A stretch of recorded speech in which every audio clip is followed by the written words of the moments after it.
O dinheiro pode ser entendido como um meio de transação entre agentes dentro de um ambiente de trocas. Entretanto, quando a gente fala de um mercado global, a gente leva em conta que o fato de que diferentes economias possuem diferentes meios de transação e a taxa de câmbio que permite que as trocas entre essas nações ocorram, tornando possível a equivalência entre meios divergentes. Com o fim de Bretton Woods, o sistema de câmbio fixo foi abolido e isso gerou uma maior estabilidade e imprevisibilidade da variável. A importância e a volatilidade comentada anteriormente dão indício da necessidade da geração de previsibilidade para essa variável. No caso da Argentina, que passou por diversas instabilidades, a taxa de câmbio deve apresentar variações ainda maiores, o que reforça ainda mais o interesse por modelos preditivos. Levando em conta o que foi dito, o grupo buscou nesse trabalho propor alguns modelos com o intuito de gerar previsibilidade para a taxa de câmbio da Argentina. As análises iniciais foram feitas para o melhor entendimento da série observada, que trata do fechamento do câmbio dólar em pesos argentinos para o período entre as datas de 2 de janeiro de 17 e 1º de outubro de 2021. Os dados são do Yahoo Finance e foram explorados pela plataforma Eviews.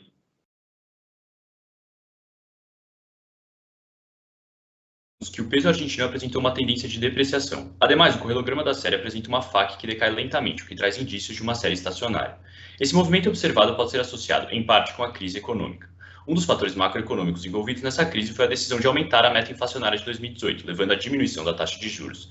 Essa decisão resulta em menor investimento no país, o que pode explicar o movimento de depreciação observado. O período 2 corresponde ao período pandêmico antes da iniciação da campanha de vacinação. O gráfico apresentado traz indícios de uma tendência de depreciação cambial, enquanto o correlograma aponta para uma série não estacionária. Observa-se que o peso argentino apresentou forte desvalorização no período. Problemas fiscais de dívida, alto desemprego, alta inflação e controle de capitais ajudaram a trazer cada vez mais incerteza para a Argentina, o que ajuda a explicar o desempenho da moeda. O último período engloba o fim do ano de 2020, quando se iniciou a vacinação no país, e vai até o presente momento. É possível reparar que o câmbio argentino manteve a tendência de depreciação graças aos efeitos da pandemia na inflação e aumento das expectativas de juros norte-americanas. A partir da análise feita pelo correlograma, temos indícios para crer que a série de câmbio é não estacionária. Por essa razão, é interessante testar a hipótese para modelar a série com maior precisão. De raiz unitária na série, e surgiu a partir de uma generalização, que considera a existência de alguma autocorrelação para os erros da equação do teste proposto pelos autores. A ideia foi propor uma maneira de testar a hipótese de não estacionalidade da série. A hipótese nula do teste indica a presença de uma raiz unitária na série de interesse e, consequentemente, aponta para a não estacionalidade da série, enquanto a rejeição da hipótese nula implica na ausência de uma raiz unitária e na estacionalidade da série. O teste DF está disponível em 3 opções, sendo que todas se baseiam na estimação por MQO de variações de uma equação auxiliar que serve de base para o teste. O teste ADF também serve como uma maneira de identificar a presença de uma tendência estocástica, que pode ou não estar adicionada de uma tendência determinística. Aplicamos o teste ADF à nossa série de interesse e os resultados obtidos não trouxeram evidências para rejeitarmos a hipótese nula, dado que o p-valor foi alto, ou seja, não existem evidências contrárias ao fato da série apresentar uma raiz unitária. Das 3 opções disponíveis para o teste, o grupo utilizou aquela que não considera a presença dos termos de tendência determinística. Essa decisão foi tomada frente à falta de significância apresentada por esses fatores na equação auxiliar do teste.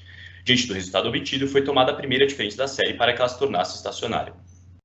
O correlograma da primeira diferença da série apresentou tanto na FAQ quanto na FAQ-P o movimento de senoide amortecida, e, portanto, o grupo optou por testar modelos ARMA, que melhor se adequassem à série de interesse.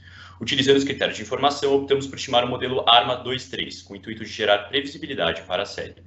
A partir do correlograma dos resíduos, temos que aparentemente o modelo proposto ainda guarda memória no termo de erro, indicando menor qualidade do modelo.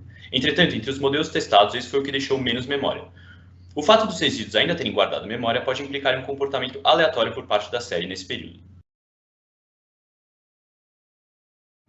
Realizamos o teste ADF para o período pré-pandemia, utilizando também a equação auxiliar sem os componentes determinísticos. Encontramos um p-valor que apontava para a existência de uma raiz unitária. Diante desse resultado, foi utilizada a primeira diferença para a variável resposta na geração de estimativas.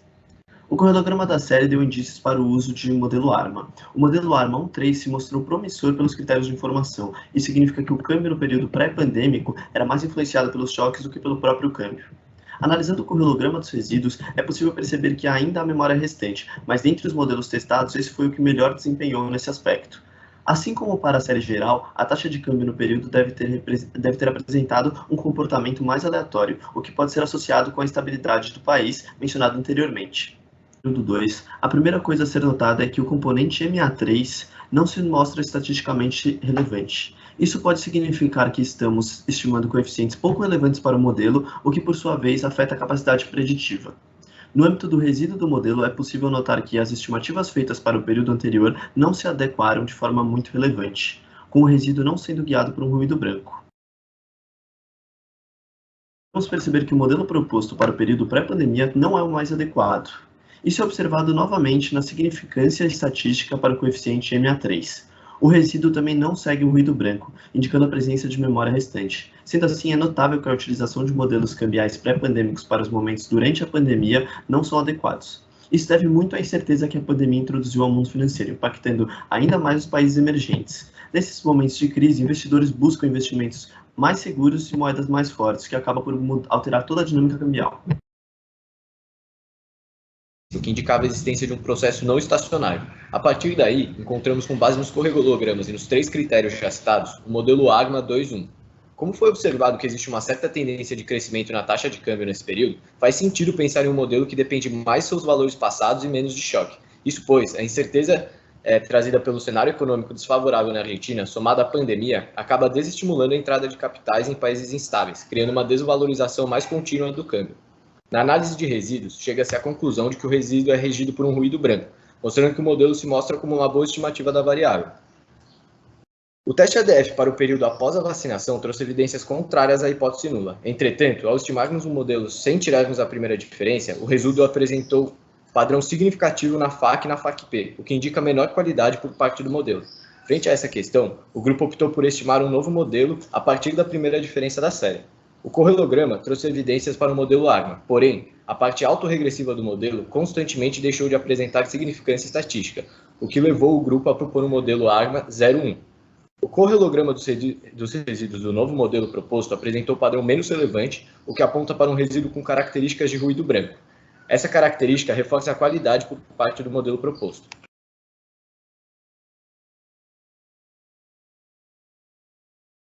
Foram o desvio padrão móvel de 5 dias e a própria taxa de crescimento do câmbio. A grande vantagem de se observar o desvio padrão móvel e a taxa de crescimento é a possibilidade de podermos analisar o comportamento de forma mais contínua.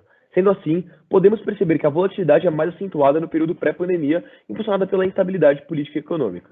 Durante a pandemia, a desvalorização cambial, apesar de mais severa, possui volatilidade mais baixa e um ritmo de crescimento mais constante. Para facilitar a visualização, foram criados 3 histogramas diferentes plotados no mesmo gráfico. Os resultados mostram que os períodos que correspondem à pandemia apresentam uma concentração maior de valores para o desvio padrão móvel. A partir da comparação entre os diferentes modelos gerados para os diferentes períodos, foi possível perceber o quanto pode variar a maneira com qual uma variável macroeconômica é antecipada. A conclusão é de que cenários econômicos divergentes clamam por modelos diferentes, e sendo assim, não esperamos que os modelos apresentados sejam reutilizados repetidamente no futuro. Mesmo com essa limitação, o grupo espera que o conteúdo sirva de guia para que outras pesquisas possam conduzir análises semelhantes e que estejam de acordo com o período analisado. Muito obrigado pela atenção.